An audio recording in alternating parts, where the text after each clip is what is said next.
Now entering Nerdist.com. Hey guys, welcome to Today We Learn, number 37, In Space! Where nobody can hear this podcast. Where no one can hear you scream about how much you enjoyed what you're about to hear. Yeah, space. Yeah, guys, we have a pretty awesome episode for you today. This here's the deal. Last week, Dan and I have been out of town, so we missed an episode last week, and we apologize. But you know what? This episode... Good things come to those who wait. Yeah, you guys, this is like a dual episode. I think it went a little long to begin with, which is awesome anyways, because this is such a great fucking episode. You guys are in for a treat. This is really fun. You guys, you get ready to blast off, because this podcast is out of this world. God damn, this is a fun episode. You know, this is like the final frontier of entertainment. I'd say we went to infinity and beyond your expectations. Listen, guys, it's, it's like the fourth best plan. Third space reference. Oh, man. I'm racking my brain. I'm telling you what, here's the deal. Like most of these podcasts, they say a little bit grounded, but this one, it's almost like we had no gravity. Yeah, it's really, it's like a black hole of wisdom, and we just sucked it all in. It's amazing that this podcast did not collapse in on itself. Yeah, I mean, you like last week we didn't have an episode, but this week we have a real shooting star for a guest. Yeah, it's pretty stellar. But seriously, you guys, this week you may know him from his brief stint on the internet as a meme, as NASA Mohawk guy. Yeah. He was working on the Curiosity rover mission. Now he is a mission engineer on the Europa Clipper mission. Yeah, goddamn, is that interesting? Yeah, it's really fascinating stuff. So. Buckle in. You guys, get ready. I think this guy has the right stuff for this episode. That movie's good, by the way. If you haven't seen the right stuff, watch this is podcast Armageddon. This is a really fun episode. A good friend of ours, a good friend of Dan and I's. We've been trying to get him on for a while, texting back and forth, blah blah blah. I've known him for a while. And it's really fun. I'm glad we finally got him on. And you guys, I'm vamping here, trying to think of some more goddamn space references, but I can't. So I guess we'll just fucking jump right into this fucking space shuttle of a podcast here. Yeah. And you guys are gonna enjoy this. So strap in. I don't fucking know. Today we learned. Today we learned number 38. 37. Sorry. 37. I went into hyperspace. Jump to next week's episode. Yeah, yep. Today we learn number 37 with Bobak Ferdowsi. Today we learn. Gentlemen, let's broaden our minds.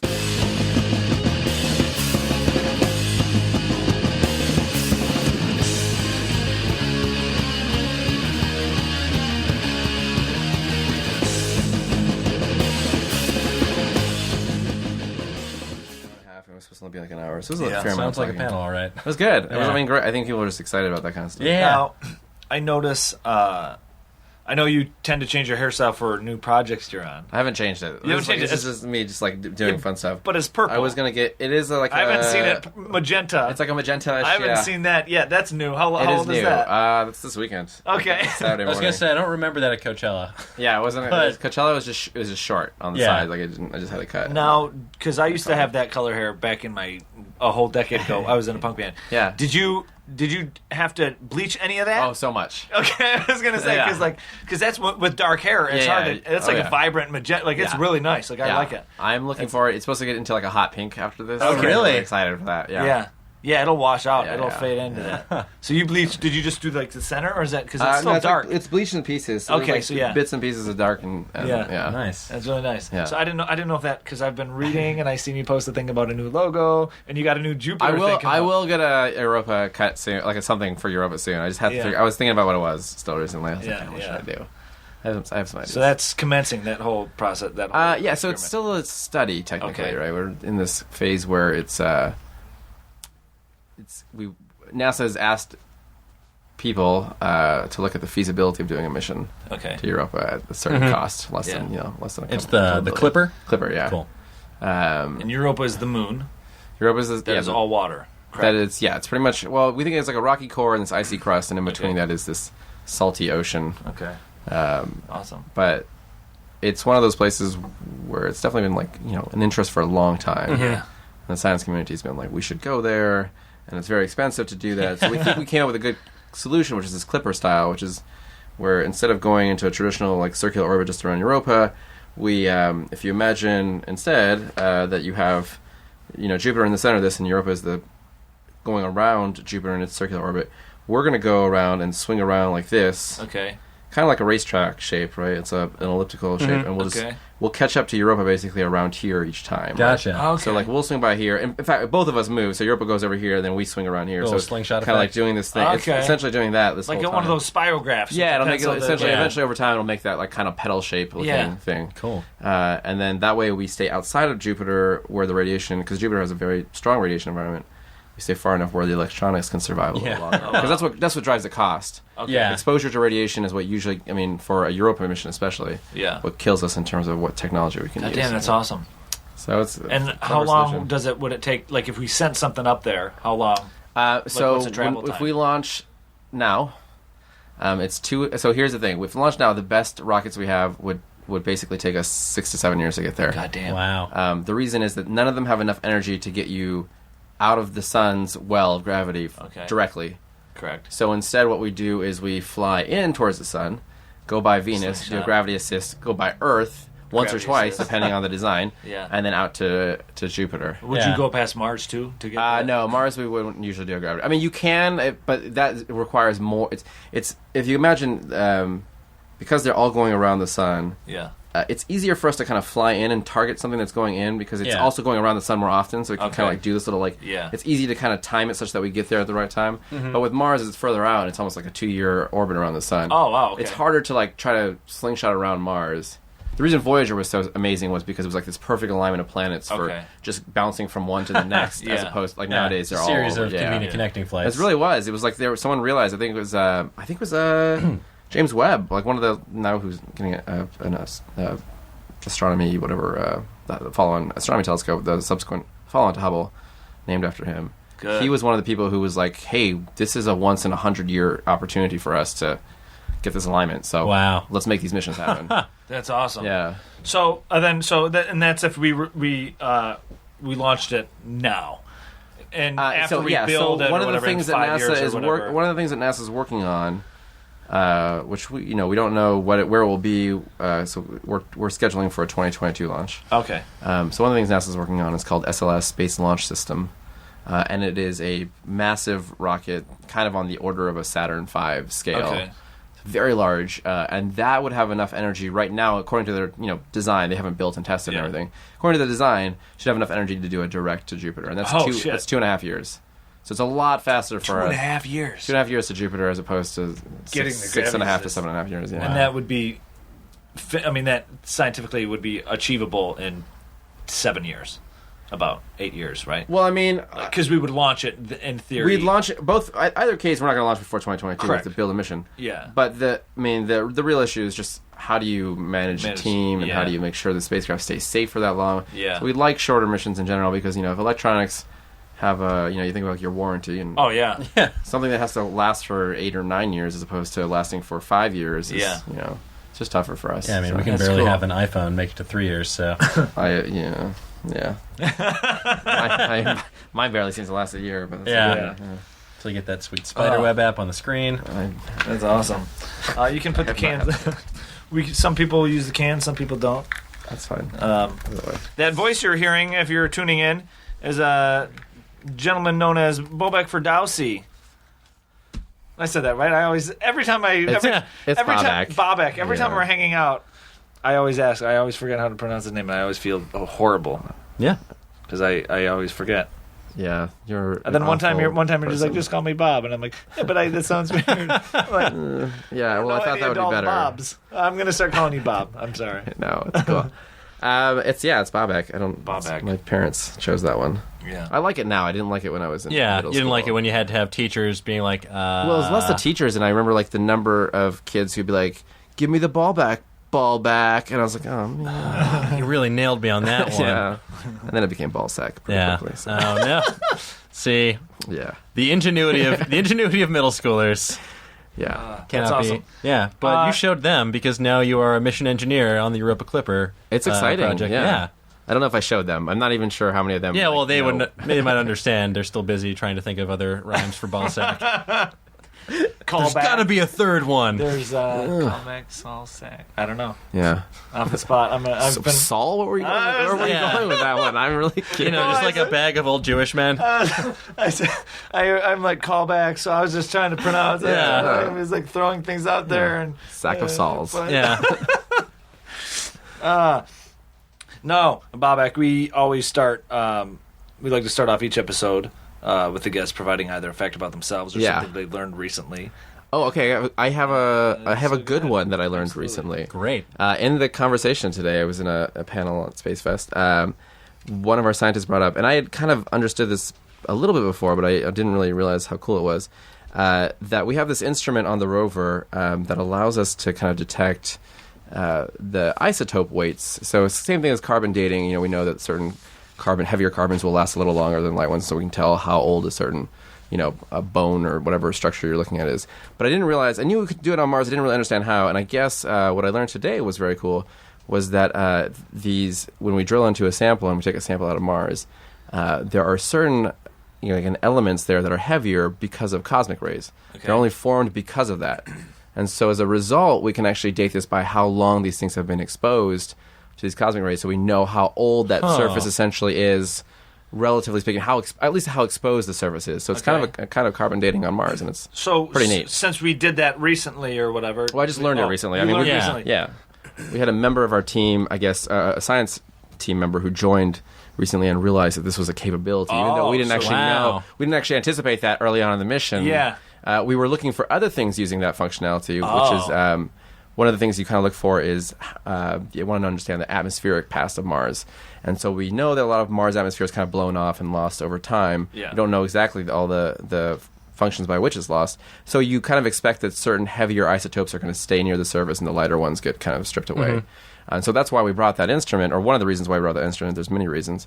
But then they also were able to apply it to this ground sample, which is kind of a very cool. And how accurate is that relative to something like carbon dating? That's a good question. I don't know what kind of time frame they can narrow it down. It's probably not quite as precise. Yeah, but we probably don't have quite as good a baseline for those things like carbon dating on Earth. But still, I imagine it's a good ballpark. Yeah, at least like 6 days, according to Well, one of the things that's really cool for us is, we're looking for organics on Mars, and those can be damaged pretty easily by sort of like said cosmic rays and radiation environments and everything else. So if we can kind of date the sample around it, we can say, hey, this stuff has been protected from those things for longer, therefore it has a better chance of preserving some of those things. Yeah. And that's why it's kind of a really neat way of doing that. And we're learning. I mean, this is kind of all harkens down to we are, even though we've had this rover and kind of had a plan for the rover and everything else, we're actually becoming better detectives using the exact rover that we designed. We just didn't know how to do it as well. These unintended functions. Yeah, that's awesome. Which is once that happens, you'll just be like, oh yeah, we're pretty great.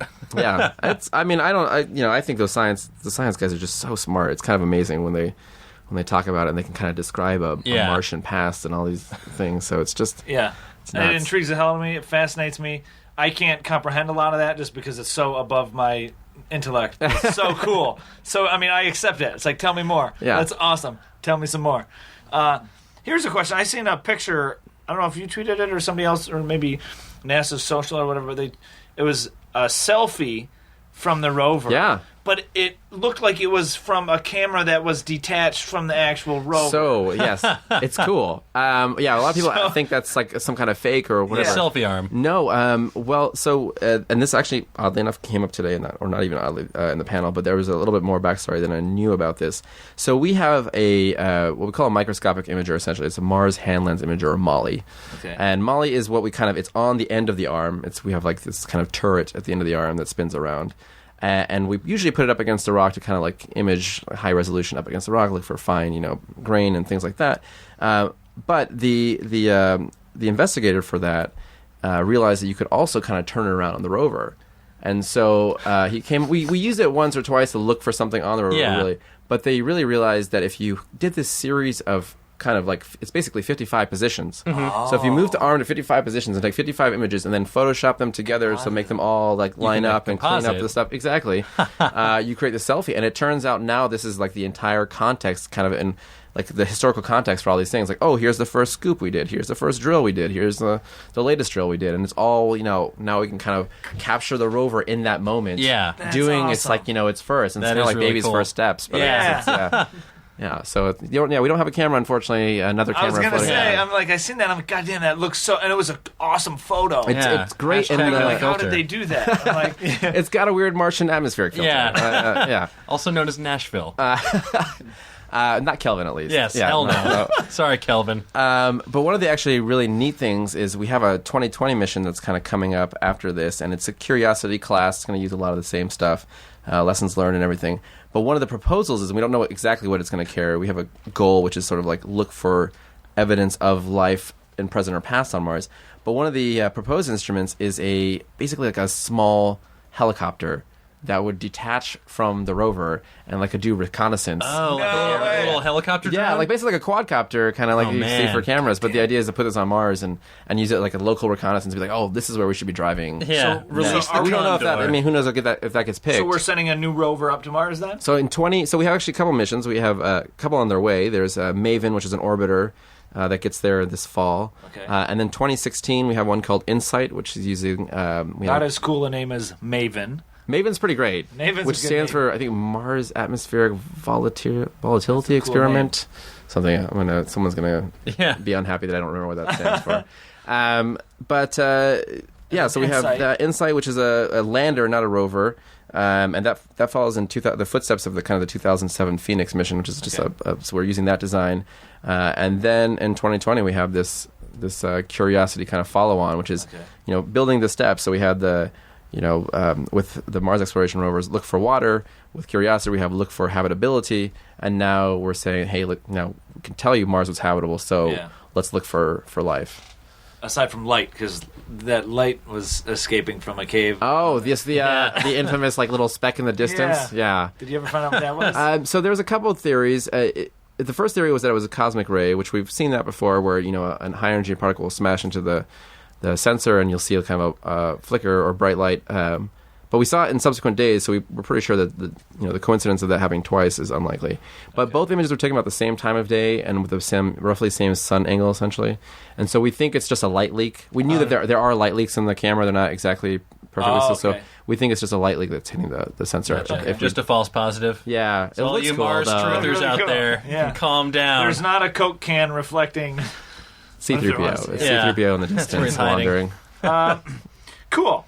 Well, I was doing some research and stuff I didn't know about you. You were, if your Wikipedia page is correct, I've updated myself, so I hope it's perfect. Yeah. You were born in Philadelphia. I am. I was rather. You were. Now, here's a fact about Philadelphia. Philadelphia is the largest city in the Commonwealth of Pennsylvania. It's the second largest city on the East Coast of the United States, and it's the fifth most populous city in the United States. Philadelphia is the fifth largest city in the United States. I did not know that. Yeah. Then I also, while I got some facts about you, then you moved to Tokyo. You went to school in Tokyo. Well, first we moved to the Bay Area. You moved to San Francisco. Yeah, so we moved into a town called El Cerrito, I think, first. I can't remember exactly what order we moved in the Bay Area. I was super young. But it's like roughly one or two when we moved to the Bay Area. Okay. And then moved to Tokyo for middle school and high school. Nice. Middle school and high school. Yeah. Okay. So good time. What part of Tokyo were you in? So I lived in an area called Kichijoji, which I would I don't want to sound strange, but I'd be like, it's kind of like Brooklyn to Manhattan. Yeah. So it's actually a kind of cool area. There's like a man-made lake in there that's pretty famous. There's like the Studio Ghibli Museum is actually right near that area, and there's like a fun shopping thing going on there. So, but it's not quite like downtown Tokyo. Yeah, it's not like Shinjuku and Shibuya and Harajuku where all the the kids are. Yeah. So I feel like it has a little bit of a fun vibe, but like just enough distance from the city that's not like Manhattan. Nice. Okay. And we moved there, and it was supposed to be for 2 years, and turned out to be 6. Okay. 6 years. Yeah, and fun times. Yeah. Yeah, I liked it. I seen that, and I compiled some. I don't know much. I've never been to Tokyo. Dan's been to Tokyo a few times. It's good. I've never been. Oh, it's great. So I was reading some stuff about that. That's on my bucket list. Like I have like a bucket list of my near bucket list of travels is I really want to go to Tokyo very, very soon. Yes. And I want to go see Machu Picchu before they close it down. What, they're closing it down? Well, I've read stories and they're going to limit the number of they're visitors. Yes, because they're Fix it getting up so like many. the old Star Tours. Because it's I've heard they're going to like limit the visitors, and I want to see it before that. Oh yeah. Do you know when they're doing that? No idea. By the way, do you have Everest on your list as well? Because I hear that's on my list, but I feel like that's really dangerous. It's a lot of. I mean, it's also a lot Yeah. of practice getting ready for that. Yeah, exactly. I mean, you gotta No, I practice. did Runyon. I feel like I'm good. I feel like if Everest is on my bucket list, then like 19 other things need to precede that. Travel Mount, climb. What's the climbing up? What's it called again? Summit. Summit. Yeah, Yes. Summit Mount Everest is number 36. Summit. Yeah. All these other things is like The 7 continents, or whatever. yeah. Because that's. I mean, I definitely want to see Mount Everest. At least I would like to at least see it. Yeah, just like go to the base camp. Right. I think that's a far High enough. five a Sherpa, that's far enough. then get out of there. I get it. It's awesome. Really cool. Cool. Here's a flag. If you get to the top, put it up there for me. I don't have it written down, but since you bring up Mount Everest, I was listening to a podcast the other day. Mount Everest is huge on Earth. There's a mountain on Mars. Yes, Olympus Mons. Olympus Mons that is like fucking I think dwarfs Mount Everest. Yeah, right? Wow. so I think it's something like 5 times taller and the size of a state. I can't remember if it's like New Mexico or Yikes. Arizona or something like that, but one of those size states. Yeah. It's ridiculous. Yeah, Olympus Mons. I was listening to. I can't remember what I was listening to, but I heard that. And Yeah, it's the largest known mountain Yeah. in our solar system and probably Yeah. anywhere else. We don't know mountains outside our like, solar system. And Mars is like a quarter of the size of Earth, or it's like three quarters. It's smaller than it's Earth. smaller than Earth. It's about I think it's about a quarter, and it's about 3/8 the gravity. So if you take, think of how big Mount Everest is no, on the Earth. Moon is a quarter of the Earth. Mars has got to be bigger than that. It's gonna be like 3. I know it's smaller. Yeah. I should know this probably. But if it's 5 times the size of Mount Everest on a smaller planet, like that just blows. Well, my part mind of out. that's because of the gravity, though. I Okay. think they can get larger. It can get essentially, larger. Yeah.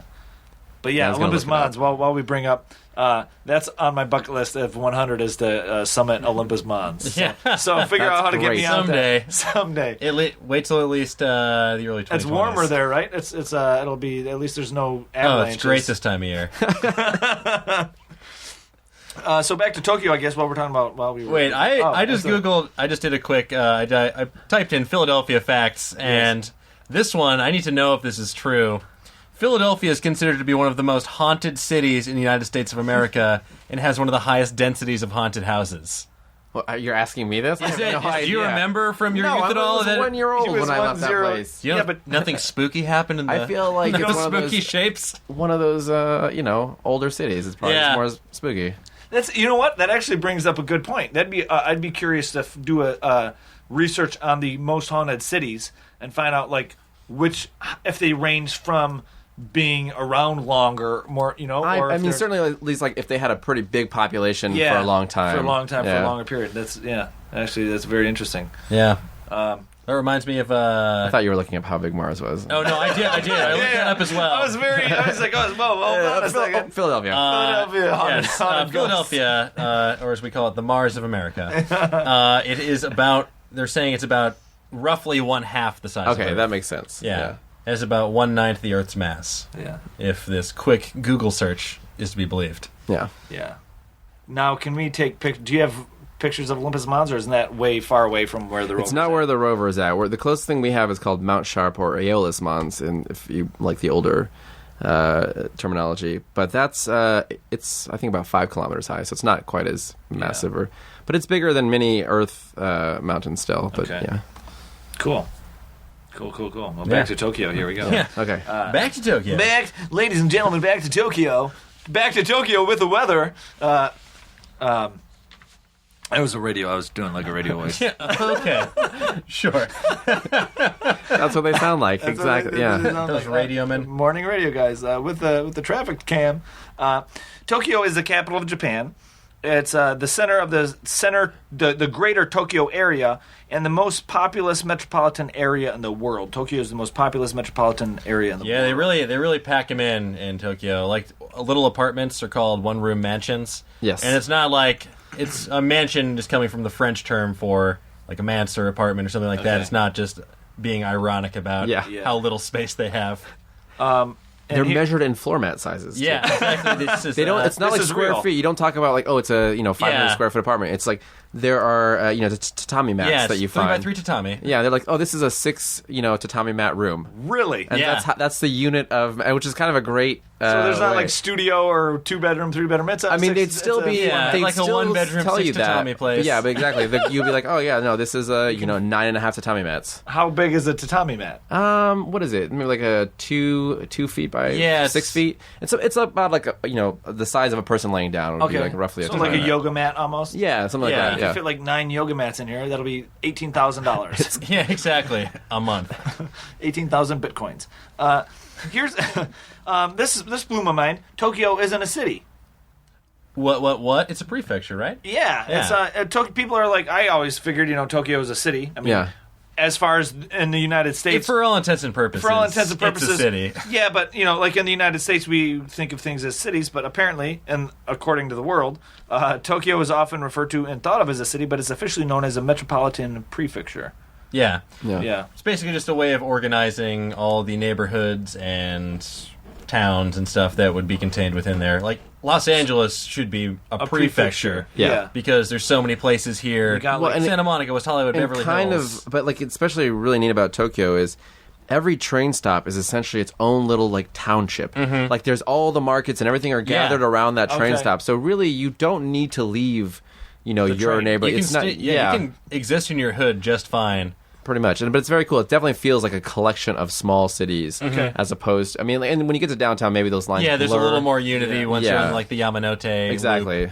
So it's like, so like Los Angeles or like New York, where you have like Manhattan and all those are technically still New York, right? And then Los Angeles, you have Culver City, you have Palms, you have Hollywood, you have West Hollywood. Right. So really, but even within each of those, imagine they all had their own downtowns. Yeah. Oh wow! Like in Kichijoji, like where I lived.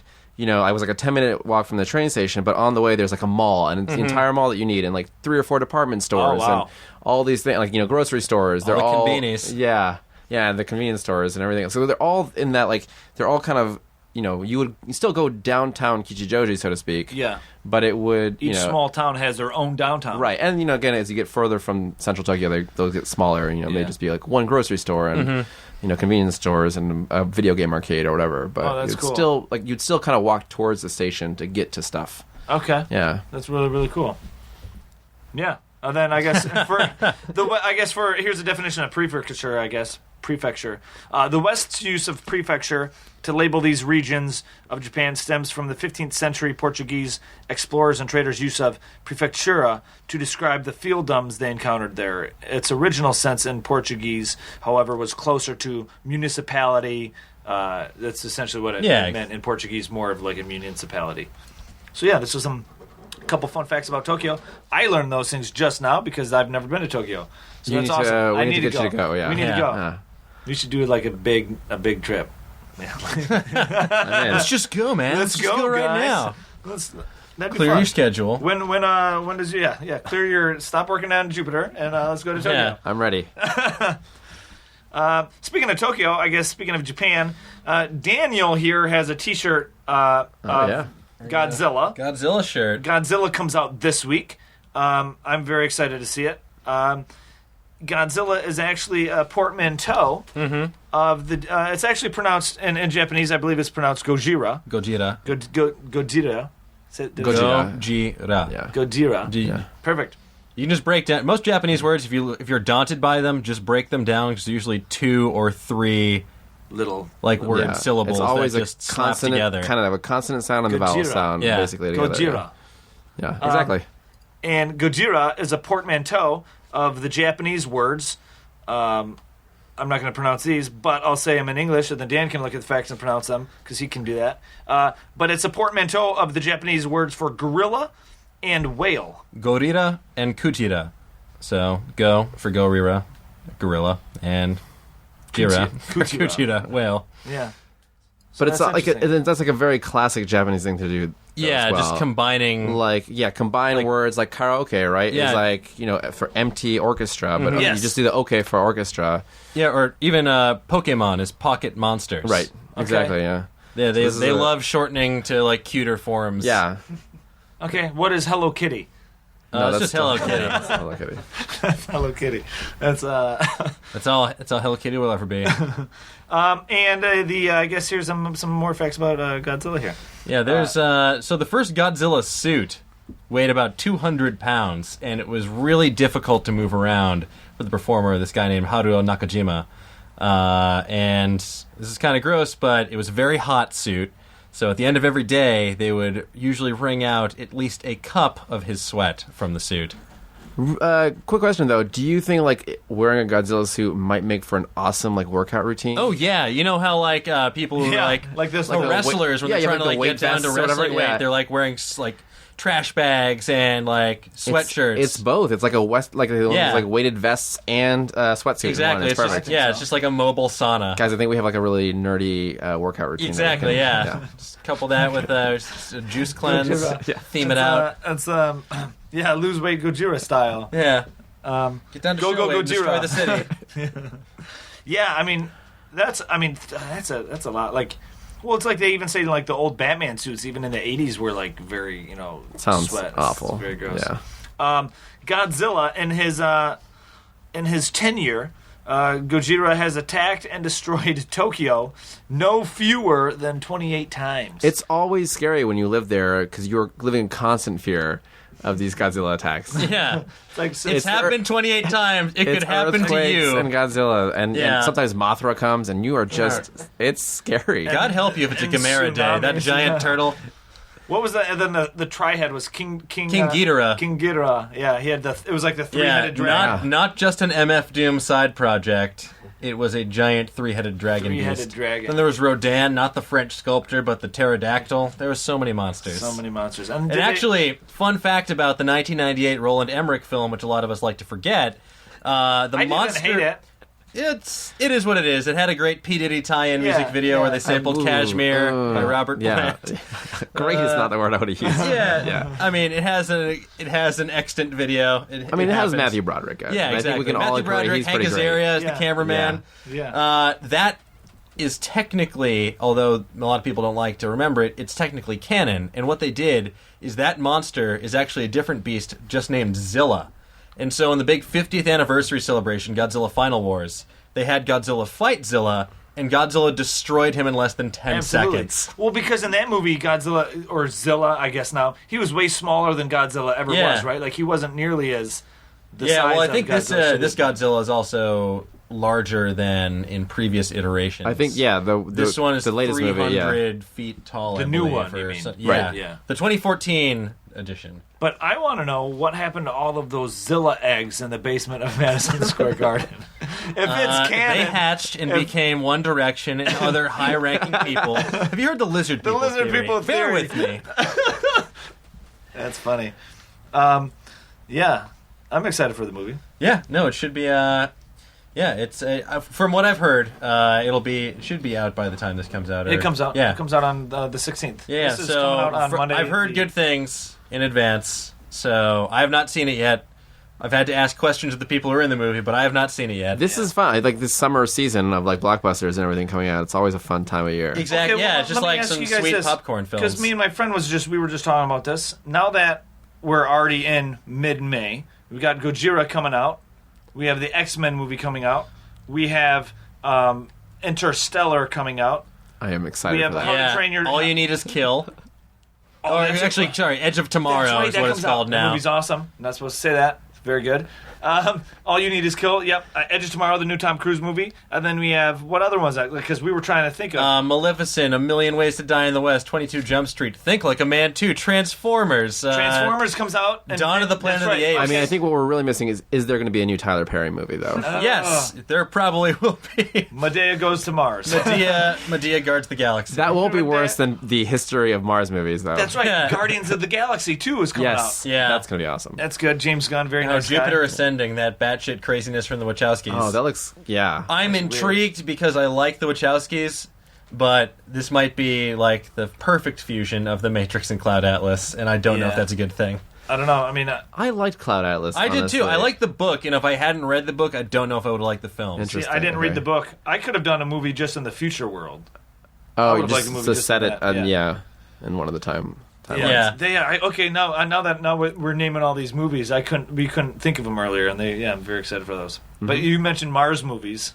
They're all awful. They're all awful. It's weird. John Carpenter's Ghosts of Mars with Ice Cube. Love that film. By love, I mean I saw it. It's so Mars awful. Needs Moms. Mars Needs Moms. And of course, the original Total Recall. It's hard to fuck with. That's actually. I mean, that's okay. But that really doesn't need Mars. It just sort of is like. Oh, you have to get your ass to Mars, but it could really be any planet. Yeah. I want one compelling movie on Mars. John Carter. What about? I did not think was a terrible film. Mars Attacks. Yeah, Mars Attacks was better than Mini, but again, there's been like a tradition that like studio heads have noticed that when you put the word Mars in a film, it doesn't do as well. No, people are just for some reason turned off by that in the title, and that's why one of the reasons why they sort of buried John Carter. Yeah. Because to the name John Carter alone, I'm like, is this about a cop? Is this about a basketball coach? I don't know. Yeah, I would never have known. What about now I'm thinking of the one. It wasn't on Mars, but it was set in the Olympus. Let me think about it. It was with O.J. Simpson. Wow. It was Veronica Mars. No, Mission to Mars. No, it was Life on Mars, the TV series. No, it was Capricorn 1. I think. Capricorn 1. Okay, Capricorn 1. But for those of you that don't, I guess you explain it. No, Capricorn 1 is this great movie. 70s movie with Elliot Gould. Elliot Gould and James Brolin. Orenthal Jones. Orenthal Jones. Yeah, Orenthal Jones Simpson. Orenthal Jones Simpson. And it's this, it's kind of a response after the Apollo era. Like NASA's supposed to go to Mars next, which is the next big step. Everybody thinks we faked the moon landing and all of that. And sure enough, they're like, oh, we're behind schedule on this Mars, behind budget and schedule on this Mars program. We'll just fake it in the desert. Yeah. And the three guys who are on the ship are like, we're not going to have any of that. Yeah. So they start running. But it's kind of a crazy movie. Faked it too, though, right? Like they faked it and they filmed it. Yes. And then the astronauts, they were like, you need to keep silent or whatever. And they're like, we need to live our lives because apparently there was something happened to where they couldn't bring him back in the story. Right, yeah. So then they went around and the government was killing him. I'm sorry for people. We just ruined the entire movie. Spoiler alert. It's been around. Yeah, spoiler all alert. right. The movie's been around for 30 years. I feel like it's fair. But it's actually a really good movie. It was it's a very good movie. Yeah. A good suspense movie. Like they probably could remake it and they could probably do decent. Yeah. I would watch that. I mean, to be fair, they can always watch Santa Claus Conquers the Martians. Is that a movie? Yeah, it's like a 1964 B movie. Oh, that's I amazing. need to watch that. Yeah. That's amazing. Here's a fun fact, completely unrelated. Let's take this. Let's go to a food fact here. Here's a fun food fact. Food fact. Oreo cookie. Everybody loves Oreos, but Oreo cookie is actually a knockoff of a similar brand. So Hydrox. Yeah. People are always like they think of you think of brands, and then there's always like the cheaper or the less known brand that you assume is the knockoff, and they're just piggybacking on the success of the bigger brand. But Oreo is actually the knockoff brand piggybacking off of the early success of a company called Hydrox Cookies. Hydrox is the brand name for the cream-filled chocolate sandwich cookie that debuted in 1908. Wow. And was manufactured by the popular Sunshine Biscuits, Sunshine brand. Now, the similar Oreo cookie was introduced 4 years later in 1912. It was inspired by the Hydrox, yet Hydrox suffered from the impression of being the knockoff. Oh, no. Yeah, Younger and hotter cookies. Yeah, so the sales of the Hydrox didn't do too well. Then they ceased production, and then I was just reading recently that they're going to start back up. But compared to Oreos, Hydrox cookies have a slightly more tangy, less sweet filling, and a crunchier cookie that actually gets less soggy in milk. So why the fuck didn't Hydrox do better? Because Oreo cookies get so soggy so I don't know fast. if I would describe it as tangy. I don't want any tangy cookies. No, I'm just. I mean, I'm reading. I don't. Yeah, no, I know. It's more I'm like just of a tartness from like yogurt kind yes, of. yeah. A Greek Hydrox. But I definitely like the idea of high in protein. Getting less soggy. I like that. I less feel like soggy. Hydrox is a terrible name for a company, and it probably yeah. comes from like hydrogenated whatever thing that they Yeah. were doing, which is like what you don't really want. No, don't explain what it is. Just make up a name. Yeah, mechanically separated cream parts. It's not. I would not want to eat those. Yeah. Try our cookie skins. Yeah, and like the logo and everything. If you like Google it, it's all like very like English, like very like trying to be like proper and It Oh, just so they were doesn't- taking a cue off somebody older. Yeah, it's like it looks very old. Like it sounds like a freaking Game of Thrones house in like their sigil. Yeah, like do you have the logo? I on do, there? yeah. It's so it's so like not as appealing. Oh, yeah, that is. Yes. Yeah. Yeah. It's I wouldn't. Yeah. designed by the same man who brought you medieval times. So that was a little fun fact about Oreo. Oreo is the knockoff. Oreo Yeah. is the rip-off brand. I think what I also enjoy is that knockoff here is spelled with no K on it. So that's. Oh, is it? Yeah, I don't. Yeah, Oh, I maybe it spell it. printed out weird. No, that was my spelling. Oh, was it? Because I have knockoff here printed correctly. Oh, Well, no. that's the second word. Yeah. The first, Oh, that. Yeah. Well, hey, here's the deal. Spelling correct. It didn't correct it. So actually, knock came first, but it wasn't until 1912 when the K was added that it really. German. caught on. All right, German. All right. Yes. If we're debating words here and how I spell things, what Actually, a knock, N-O-C-K, is a notch at the end of an arrow. N-O-C-K is Yes. a notch at the end So of it's a the arrow. valid. It's a valid word. So where is knockoff? What is knockoff? Where does the silent K come from? A knockoff. If that, do you know what I mean? Like if there is a like because knock is technically you're knocking on something. So what would the knockoff like? Where does I wonder where the phrase knockoff, like the slang for a ripoff. Would you comes think from. you're just knocking something off the shelf or some other context? Okay. Maybe I don't know. Maybe yeah. Okay. Maybe. Yeah, that's an interesting etymology. Yeah, I don't have that. Yeah, that's interesting. I am curious now. We're gonna find out. Because knockoff is correctly spelled with a K. Correct. I think so. But Yeah, but- no, it is. No, it is. It is. Except no substitutes, because but- you'll be wrong. But also, N-O-C-K is a notch at the end of an arrow, so that's why Yeah. that's also spelled correctly. It is, and I did not know that about. Yeah, well, because that's why when I spelled that, when I just wrote that headline, it didn't correct it. I'm Right. like, all right. So that's why I left it. But yeah.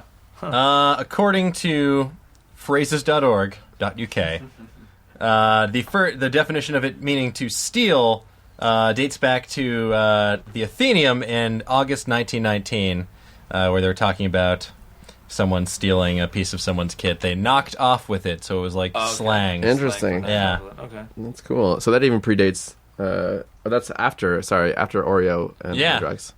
So when Yeah, Oreo so they didn't first know came what to out, call this cookie doppelganger. This real face-off Interesting. type situation. Cool. That's wild stuff. Well, this is let's jump over to technology for a second. Absolutely. Back to Bluetooth. Everyone in Los Angeles technically should Does be using anybody it. know what version of Bluetooth we're on nowadays? Guys, I don't know. Have no Oh, I have idea. no idea. I didn't know there were multiple versions. Yeah, no, there's definitely we're at least in the twos, if not past the twos at this point. Like 19.7, Yeah, I think, I gotta imagine.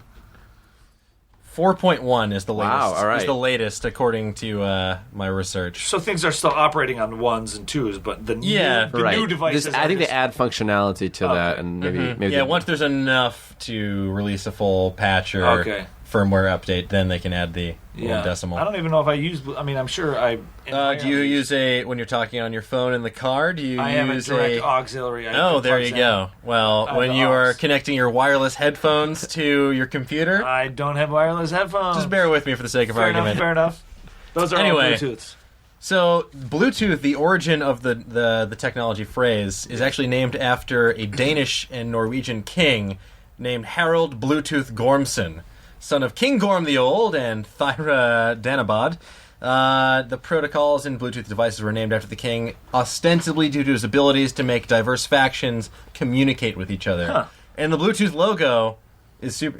I did not know this. It's actually the Nordic runes for his initials: an H and a B, the sort of pointy B, the asterisk. That asterisk, like the line with the X in it, is an H. As in an H in the Nordic language, and then the pointy B is for the B, but the H is what's really interesting. Is it's doesn't resemble an Or inch at all. if you tilt your head to the side, it's a pair of sunglasses with some sharp eyebrows sticking up. Yeah. Yeah, that is. Yeah. It's like an angry guy with sunglasses. He's not amused. He's not amused at Bluetooth. Bluetooth. Not just for old black guys and earpieces. Wow, that got racial very quickly. Well, I mean, it's not. It's Well, do you guys remember Metro PCS, the two-way... Nextel. You're thinking Nextel, Nextel, yes, thank you. I do remember. For some reason, like, growing up in the Boston area when I was growing up, like, people loved that shit. They would just always be on their two-way talk radio. With a little the chirp each time, walkie-talkies. yeah. I'm just at Marshall's getting some Fat Farm socks. What are you doing? my buddy had It's that. the worst. Yeah. My buddy had that, and it was so annoying. It's like, and there was no vibrate function or anything like that. There was no silent, and you could hear the other people talking. Oh yeah, it was basically speakerphone all the time. It was speakerphone walkie-talkies all the time. Yeah, and they're just like, what? What are you going to do about it? Talk to my wife? I don't think so. Oh yeah, those were so annoying. I know they were designed for like construction sites in mind. I think that was the original. Yeah, because the phones too were like very heavy duty. Yeah, like, they were like tumblers. back then. Every phone was and indestructible. I think this was like one of those things where maybe it had a different sort of radio than the cell phones. Like it was more reliable in certain areas. Yeah, and I think it helped with the plan. It helped cut down on minutes and costs. Oh, that's right. Yeah. You can use cell phones for but that. yeah, that was also back in a time where you didn't have unlimited minutes, Right? And internet and all this. Back data where you packages. had like Nokias that could survive a nuclear holocaust, and you could play And their Snake. batteries would like last for a week. Yeah, exactly. Like my Forever. Nokia just died from the year 2000. Finally, Forever. it's been plugged in once. Forever. Here's a fun thing. What we were talking about earlier about like isotopes and measuring them for stuff on Mars. There was a gentleman by the name of Claire Cameron Patterson who figured out how to use lead isotopic data For lead dating? For lead dating, yeah. His name is Claire Cameron Patterson, and here's a few quick facts about that. Is in collaboration with George Tilton, Patterson developed the uranium lead dating method into lead dating. And by using lead isotopic data from the Canyon Diablo meteorite, he calculated an average age. He calculated an age for the Earth of around 4.5 billion years, a figure far more accurate than those that existed at the time.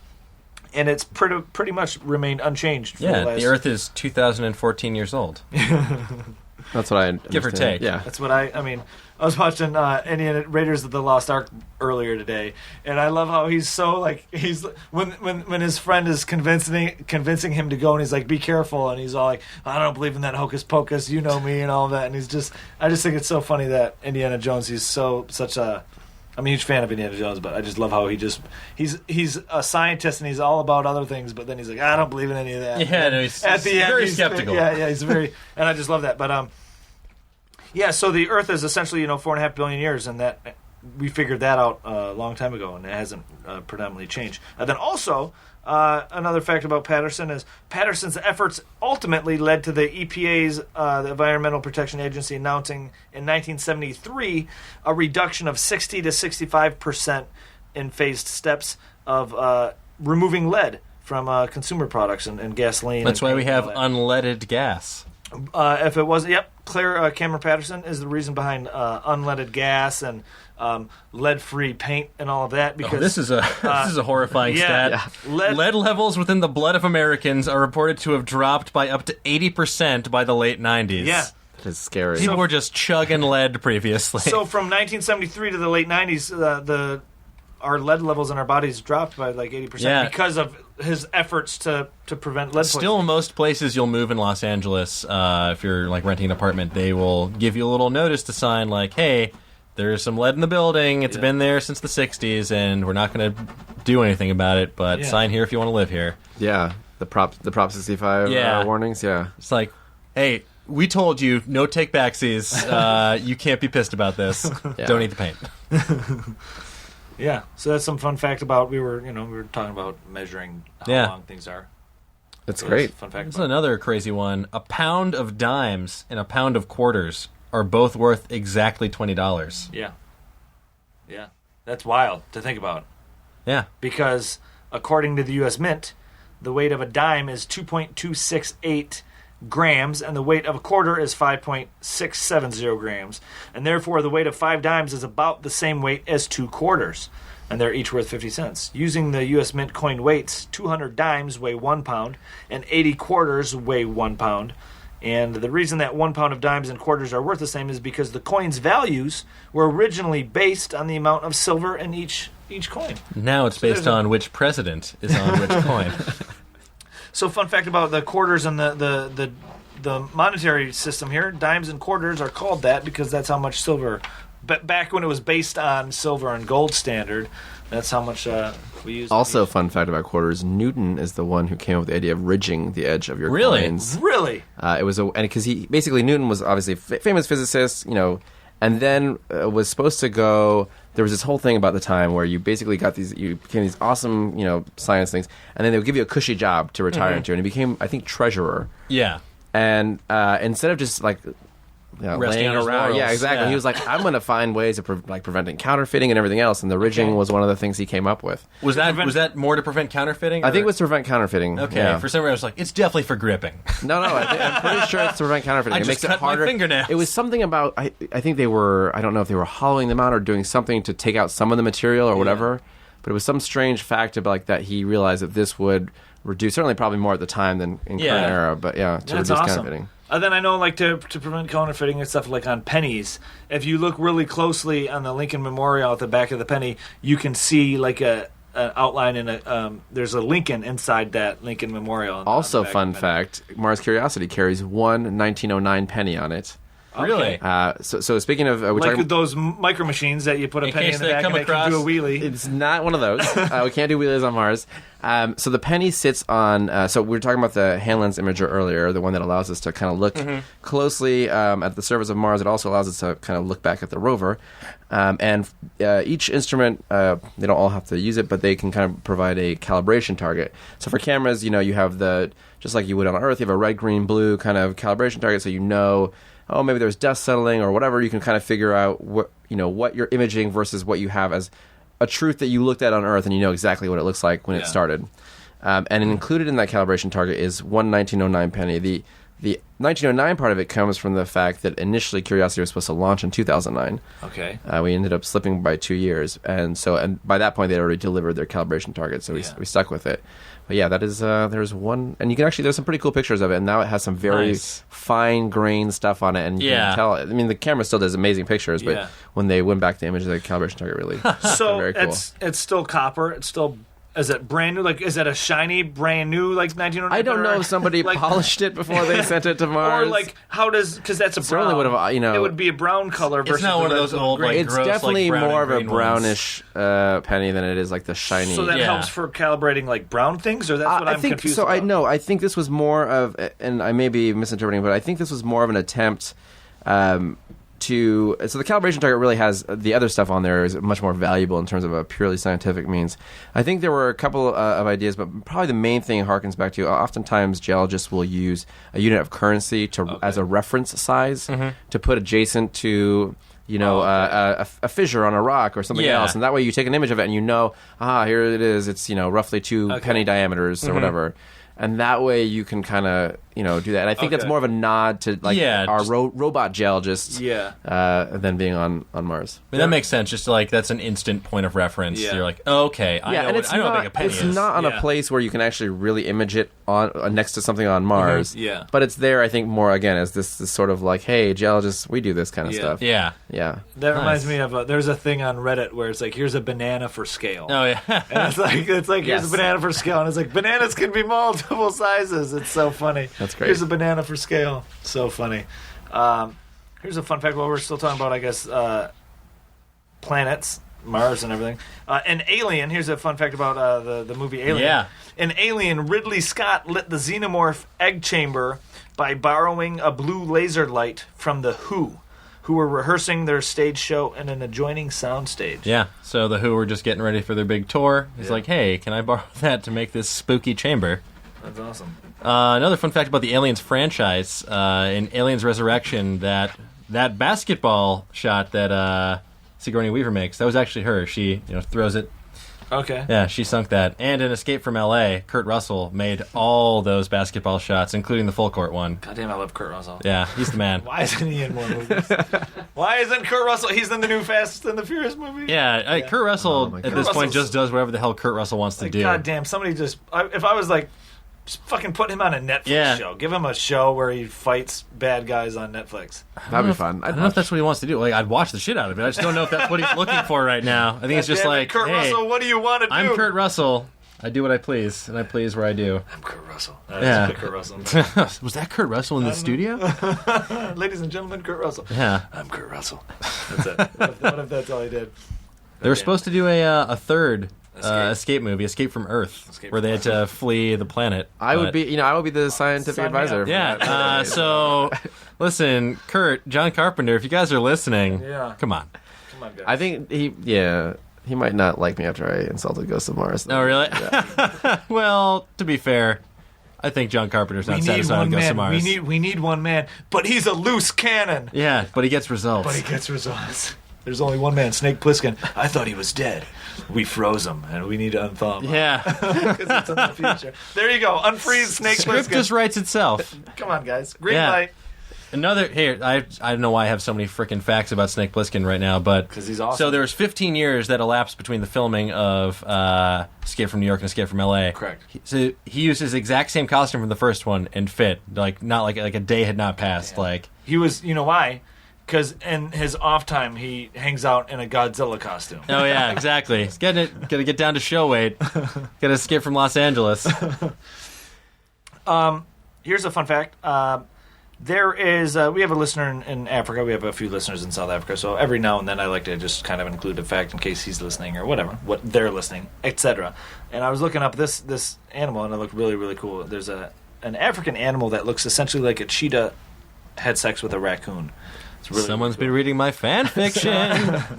The African civet is the largest representative of the African viverridae. It's a sole member of its genus, and they are primarily nocturnal and spend the day sleeping in dense vegetation.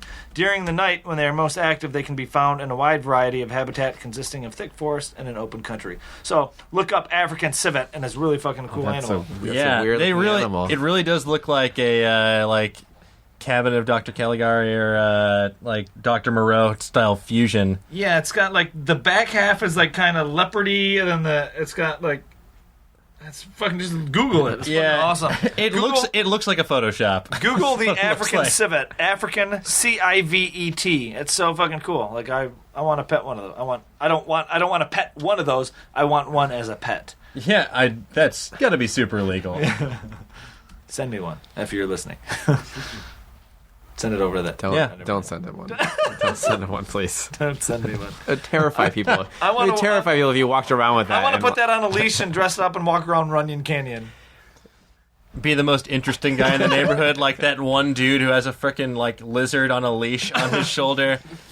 Just going to Whole Foods, just trying to get some salad from this bar. My iguana? Maybe you noticed. Her name's Boba. Yeah. Boba. Because I like bubble tea, and so does she. Yeah, look it up. It's really cool. Yeah, they have 40 sharp teeth. 40 sharp teeth, Razzle. I hope you know what you're getting yourself into. Sharp teeth. Yeah. Well, I want a baby one. I would train it.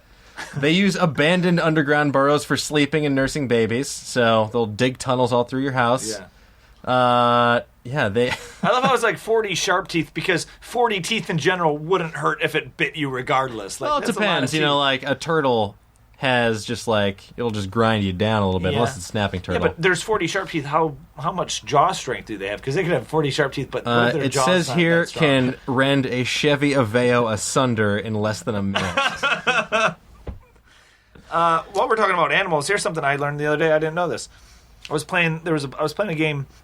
It's an app called Quiz Up. It's a really fun quiz game, and it was I was doing Disney characters, and it asked what animal the Maid Marian was on the Disney cartoon Robin Hood, and I ended up getting it wrong because she wasn't a fox, was she?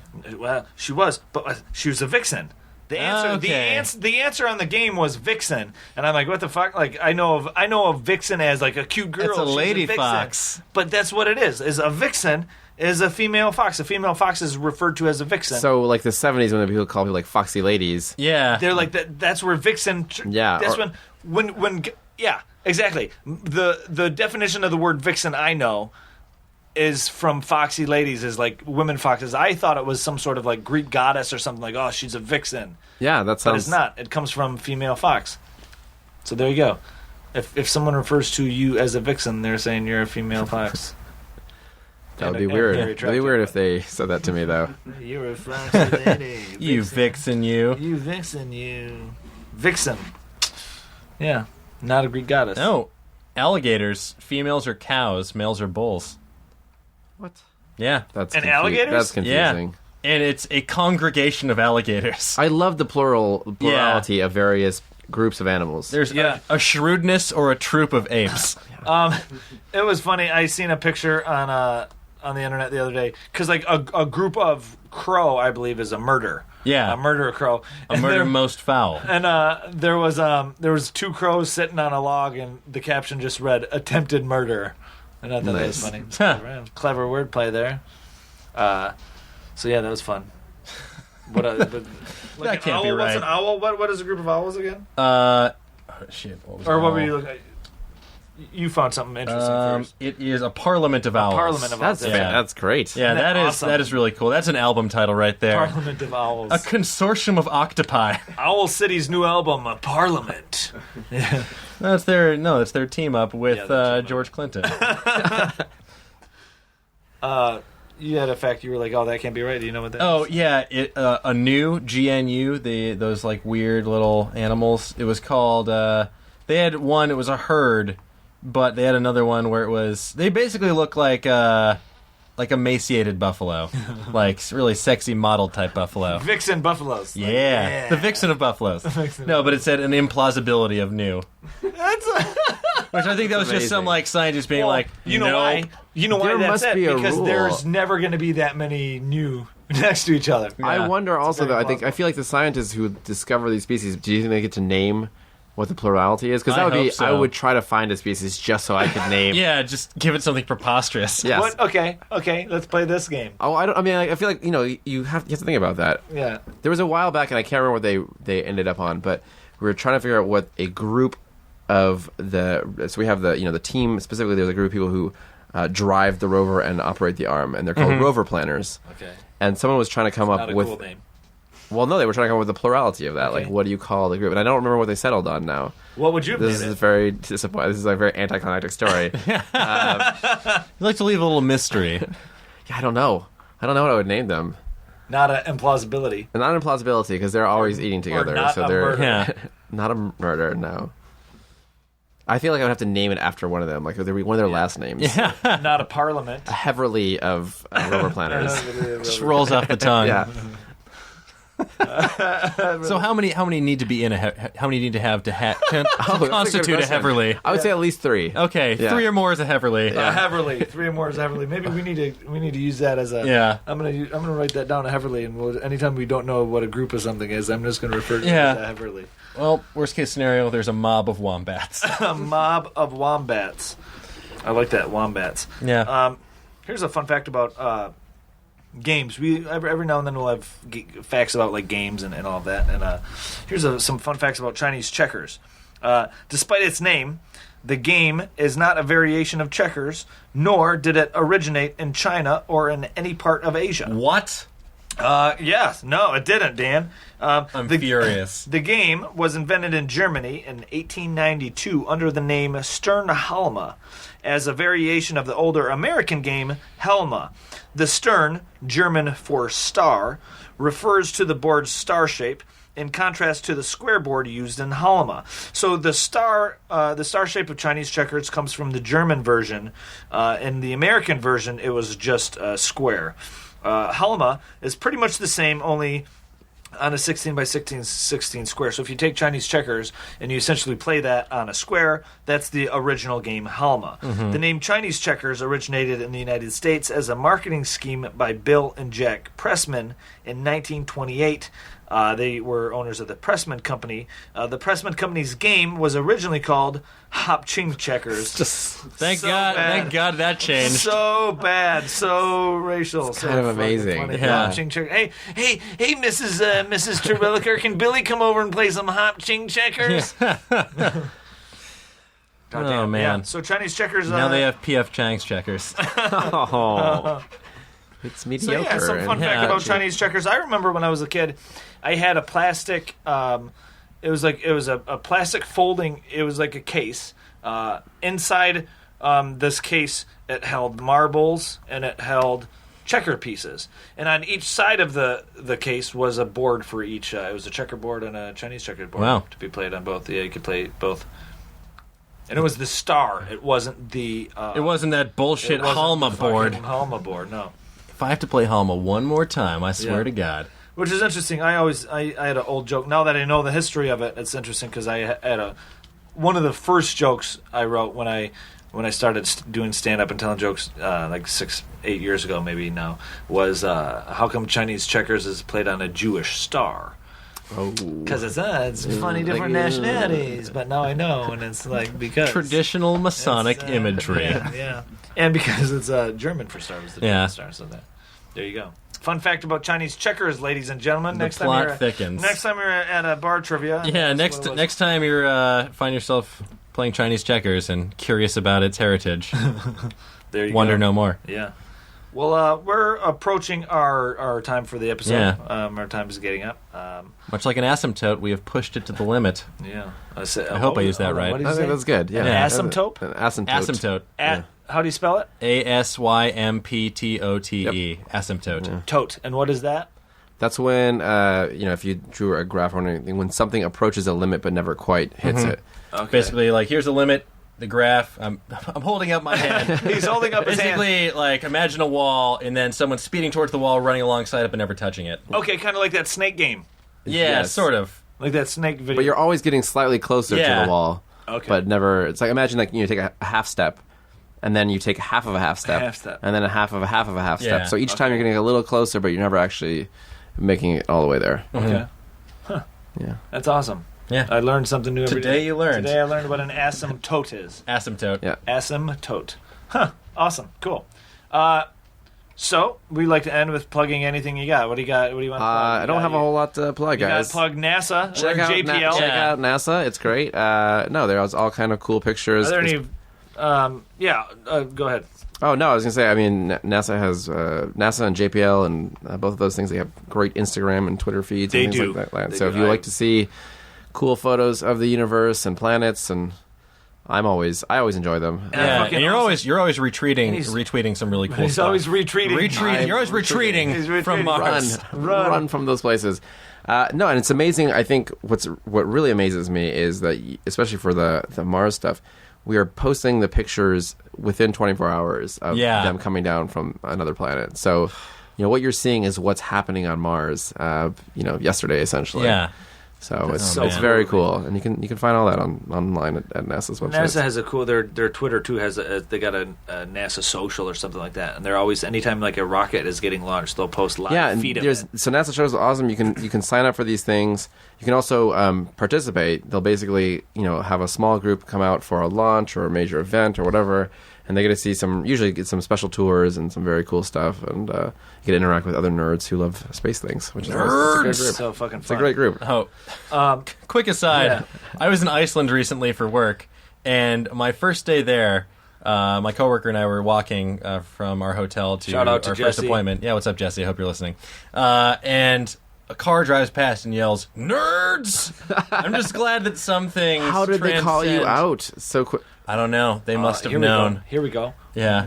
What do you call a group of nerds? Oh, no. There's got to be something for that already. Yeah. Someone's got to come up with that one. Yeah. But I feel like this is weird because I remember... So I went to MIT in Boston. And Boston, for the most part, it's just like a college town. Yeah. But I feel like there was always like this immediate that guy's from MIT. Mm-hmm. And I was like, I wasn't wearing like thick glasses or anything. Like I will just give... Yeah. How do you know? You just get a smart aura about you, and I don't like it. It threatens me. Because you don't carry yourself or appear as a nerd. You came in here wearing a really cool jacket. You got a mohawk. You got I mean, you were stuffed in a locker. Fit. That was the only indication. Yeah, that's how you're obviously fit. You take care of yourself, so you don't exactly give off the presence like I generally don't. Well, certainly not what people, especially as what people traditionally associate with nerds. I feel like nerds are actually all kinds of people nowadays, so it's not really. But even like this is now 10, 15 years ago. Yeah. Not to date myself, but when I was in college and grad school, and so I feel like that was still not quite. Yeah. Still maybe a little more, but it was just very immediate. Like people were like, "Oh no, I know where you're." I know where you're coming from. I get you. Maybe like in downtown Boston, like in a bar that's not near any of the campuses. I'm like, you're one of those people. Yeah, so I'm gonna give off some sort of sort of smell. Remind me not to play blackjack with you. He's counting cards. Here's a fun fact about counting cards, real quick. Did you guys read the this? Ben Affleck? Ben Affleck. Yes, that's so great. If you got can't- kicked if out you- of a if you can't, casino. If you don't love Ben Affleck enough, he got kicked, and this is the second one. He got banned from playing blackjack at the Hard Rock Hotel Casino in Las Vegas because he was somehow they discovered him counting cards. Now the reason Hard Rock knew is because he got kicked out of the Win, I think. And they alerted. So they sent out a thing letting all these other casinos. I definitely know. like him more because of that. Yeah, sure. Ben Affleck, millionaire, Oscar award winner, actor. What does he do in his downtime? Batman. What does he do in his downtime? Count cards. Yeah, just try.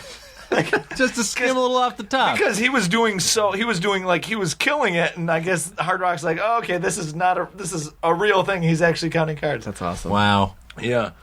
That's so fucking funny. Ben Affleck can be Batman in my book now. Yeah, no, he's earned it. I like it. Yeah. I feel like that's something Batman would do. Actually. Absolutely, yeah. Do you think Bruce Wayne doesn't count cards? Absolutely. He doesn't like to lose. No. Bruce Wayne has his own deck. Bruce Wayne counts cards and cheats. That's how fucking awesome Batman is. We'd get to be a billionaire without counting a few cards. Yeah.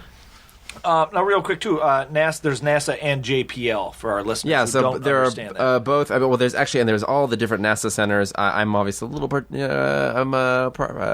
I can't even think of the word. Partial to JPL, but no, all the centers have. Goddard has some amazing photographs as well. There's a lot of centers that really, I think, kind of have a good idea of what kind of captures people's imaginations. So it's great. Yeah. It's fun stuff to follow. Awesome. Nice. And where can people find you on the World Wide Web? I'm mostly on Twitter, I guess, most of the time at Tweets Out Loud.